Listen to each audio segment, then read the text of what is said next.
Pemirsa, terima kasih Anda masih bersama kami di Metro Siang. Arus mudik 2024 kalau berdasarkan timeline-nya sudah usai, kita akan memasuki masa arus balik lebaran tahun ini. Ada sejumlah musibah dan kecelakaan yang terjadi selama arus mudik. Ada beberapa yang skalanya lebih besar dan menyita perhatian publik. Apa saja kita akan bahas untuk jadi bahan evaluasi bersama dalam At Large hari ini. Pemirsa, ini dia serentetan musibah dan juga kecelakaan yang terjadi di masa arus mudik 2024. Pemirsa, kita lihat yang pertama adalah angka kecelakaan yang disampaikan oleh Kakor Lantas Polri Irjen Pol Aan Suhanan pada saat konferensi pers kemarin. Kalau dilihat dari rentang tanggal 4 April sampai dengan 10 April 2024, terjadi penurunan laka lantas nasional dengan angka yang mencapai 12% kalau dibandingkan dengan periode lebaran di tahun sebelumnya, tahun 2023. 2023 ada 1.723 kasus tercatat, sedangkan 2024 ada 1.581 kasus. Kalau kita lihat pula angka fatalitas korban meninggal dunia juga turun di 0,04%. Angka korban luka beratnya naik 16%, sedangkan luka ringannya turun sampai dengan 18%. Tapi pemirsa, perhatian publik kemudian tertuju pada beberapa kejadian, ada musibah dan juga ada kecelakaan yang terjadi di masa arus mudik 2024. Saya ajak Anda kita lihat yang pertama, ada satu musibah yang terjadi. Ini yang pertama kali terjadi di Tol Bocimi. Ini adalah Tol Bogor Ciawi Sukabumi. Terjadi pada tanggal 3 April 2024, ada tanah longsor yang terjadi tepat di pinggir Tol Bocimi ini. Kalau kita lihat ternyata ini terjadi di kilometer 64-600A. Yang Anda saksikan ini adalah gambar dari tangkapan udara bagaimana longsor ini terjadi di bagian sisi pinggir kiri dari jalan tol ini kemudian roboh, dan ini juga sempat menyebabkan ada beberapa kendaraan yang pada saat melintas di sana ini menjadi korban dari longsor ini.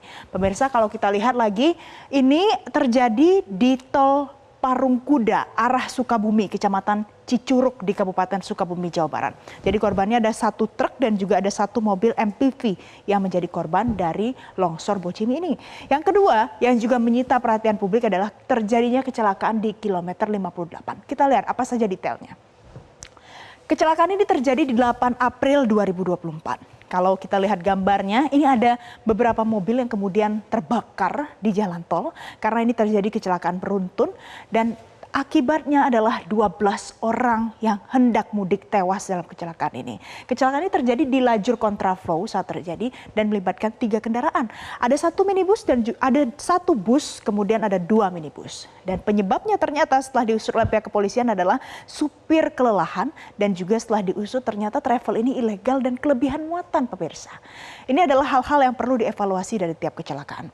Kemudian yang baru juga terjadi kemarin 11 April 2024 adalah kecelakaan di Tol Batang. Kita lihat apa detailnya. Kecelakaan ini terjadi di kilometer 370 Tol Semarang-Batang. Dan ini terjadi di pagi hari pada saat ada bus rute Bekasi ke Jawa Timur yang kemudian terbalik ke arah kiri dan terjadilah kecelakaan.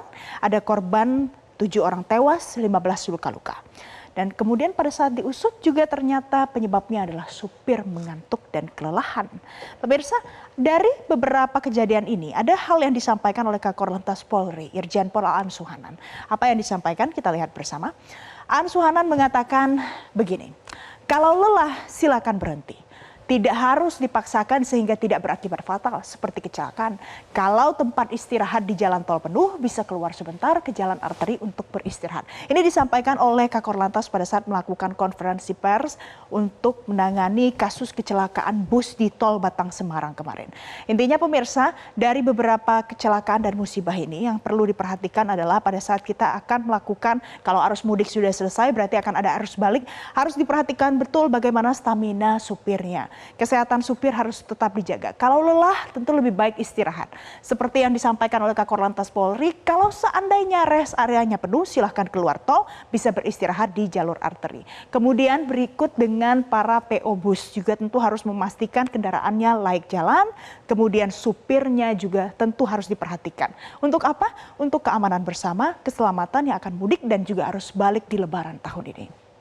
Pemirsa, seperti apa evaluasi dari Korlantas Polri dalam menangani kecelakaan lalu lintas yang terjadi di masa arus mudik 2024? Kami akan hadirkan pembahasan dan ulasannya untuk Anda saat lagi. Jelajahi cara baru mendapatkan informasi. Download Metro TV Extend sekarang.